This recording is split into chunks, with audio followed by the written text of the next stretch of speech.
Assalamualaikum warahmatullahi wabarakatuh. Bagaimana kabarnya anak-anak? Semoga kita semua tetap dalam keadaan sehat ya. Sebelum belajar, kita baca doa dulu yuk.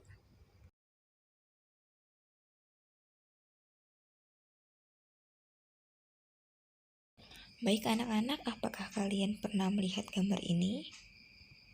Ini? Ataukah ini? Nah, dari ketiga poster itu mengandung kalimat persuasi. Lalu, apakah kalimat persuasi itu? Simak baik-baik ya pembahasan berikut ini. Baiklah anak-anak, kita masuk ke materi ya. Bab 7 tentang berkomunikasi efektif dengan teks persuasi.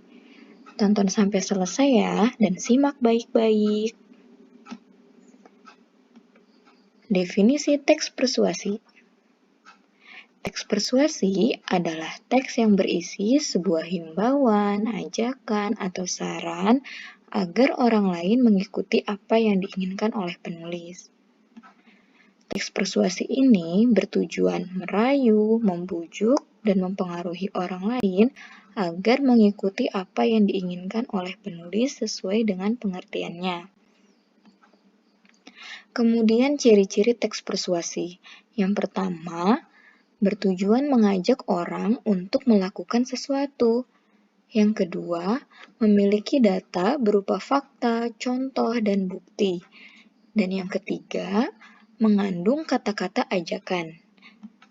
Misalnya, ayo, marilah, hindarilah, hendaknya, laksanakanlah, dan lain sebagainya. Selanjutnya, jenis teks persuasi berdasarkan tujuannya. Yang pertama, teks persuasi politik. Yang kedua, teks persuasi iklan. Yang ketiga, teks persuasi propaganda. Dan yang keempat, teks persuasi pendidikan. Kemudian, struktur teks persuasi. Nah, di bagian struktur teks persuasi ini terdapat 4 bagian ya. Yang pertama, judul, yang kedua, tesis, yang ketiga, argumen, dan yang keempat, rekomendasi. Kemudian, unsur kebahasaan teks persuasi. Terdapat 5 unsur ya. Yang pertama, kata kerja yang menyatakan penjelasan. Contoh katanya merupakan, ialah, dan adalah. Yang kedua, konjungsi yang menyatakan tujuan dan penjelasan. Contoh katanya adalah agar, supaya, untuk, dan bahwa. Yang ketiga, konjungsi sebab akibat. Contohnya sebab, karena, maka, sehingga. Yang keempat, kata tugas yang menyatakan ajakan atau larangan. Contoh katanya ayo, mari, hendaknya, jangan, dilarang, dan hindari. Yang kelima, penggunaan partikel lah dan kah. Contoh katanya marilah, setujukah, sudikah, dan lain sebagainya. Selanjutnya ada langkah-langkah menulis teks persuasi. Yang pertama, tentukan topik apa yang akan dibuat teks persuasi.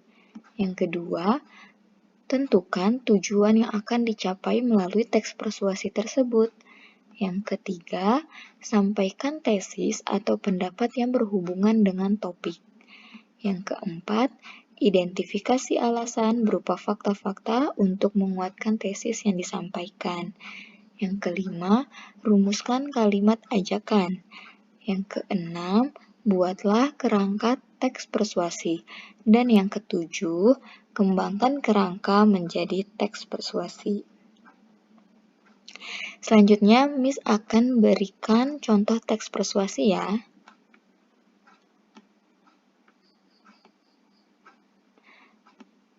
Nah, jadi mari kita sukseskan pembelajaran daring. Ini masuk ke dalam kategori judul. Nah, judul ini adalah topik permasalahan yang dibahas. Kemudian, bagian ini merupakan tesis. Nah, tesis ini berisi gagasan umum yang dilengkapi dengan teori atau pengetahuan penulis. Selanjutnya, bagian ini termasuk ke dalam kategori argumen. Nah, argumen ini memuat alasan atau pendapat penulis untuk menjelaskan tesis melalui fakta-fakta yang ada. Jadi, di sini penulis sudah memberikan alasannya berupa pendapat untuk menerangkan atau memperjelas tesis yang sudah disampaikan tadi. Dan bagian ini adalah bagian terakhir, yaitu rekomendasi. Nah, rekomendasi ini merupakan bagian penutup yang berisi ajakan atau saran kepada pembaca. Sekian pembelajaran tentang teks persuasi. Sebelum mengakhiri, Miss ada quotes dari Muhammad Hatta. Kurang cerdas dapat diperbaiki dengan belajar. Kurang cakap dapat dihilangkan dengan pengalaman. Namun, tidak jujur sulit untuk diperbaiki. Muhammad Hatta. Jadi, pesan dari pembelajaran ini adalah anak-anak harus terus berperilaku jujur ya, karena hanya jujur yang sulit untuk diperbaiki. Mari kita akhiri dengan membaca hamdalah. Alhamdulillahirabbil alamin. Wassalamualaikum warahmatullahi wabarakatuh.